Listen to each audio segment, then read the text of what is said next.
High, আমি পারমিতা।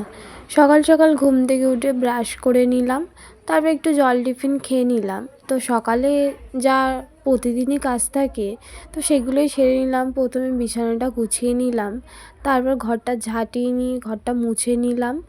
তারপর বাইরে রোদে জামাকাপড় শুকাতে দেওয়া ছিল, তো সেইগুলো আনলাম, এনে একটু গুছিয়ে নিলাম।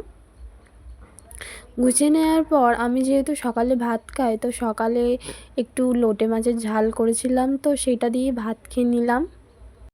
ডালটা যেহেতু সিদ্ধ করা ছিল, তো সেই ডালটাতে একটু জল দিলাম।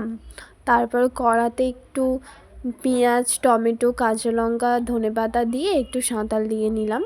তারপর আমাদের গাছে অনেক রকমের সবজি হচ্ছে, তো সেই সব রকম সবজি দিয়ে একটা চচ্চড়ি হবে। তো সেই জন্যই অল্প কিছু লোটে মাছ রেখে দিয়েছিলাম, আর একটু আমুদের চুনা ছিল, তো সেইগুলোই দিয়ে একটু সব রকম মিশিয়ে একটু ভালো করে একটু চচ্চড়িটা করে নিলাম। যেহেতু আজ বাড়িতে লোক হয়েছে, তাই আমাদের একটু বেশি বেশি রান্না হচ্ছে, নাহলে আমাদের এত বেশি রান্না হয় না, আমাদের অল্প রান্না হয় যেহেতু 3জন লোক। তো চচ্চড়ি কমপ্লিট হয়ে গেছে, ডালটাও হয়ে গেছে। তারপরে আমাদের গ্যাসে তো ভাত রান্না হয় না, তা মা উনুনে ভাতটা রান্না করে নিচ্ছিল। এই যে আমাদের বাড়িতে এখনও কাজ হচ্ছে, জানি না কবে কমপ্লিট হবে। তারপরে একটু গাছে জল দিয়ে নিলাম, যেহেতু টবে গাছগুলো লাগানো, তো জল না দিলে শুকিয়ে যায়। তারপর স্নান টান সেরে একটু মাঠের দিকে গেলাম। এই একটু বেলার দিকে মাঠে আসতে বেশ ভালো লাগে, কারণ টানা রোদ থাকে, তো আর শীতের রোদটা গায়ে পড়লে খুব ভালো লাগে। তাই একটু দুপুর টাইমটা একটু বেশিই আসি বাগানের দিকে।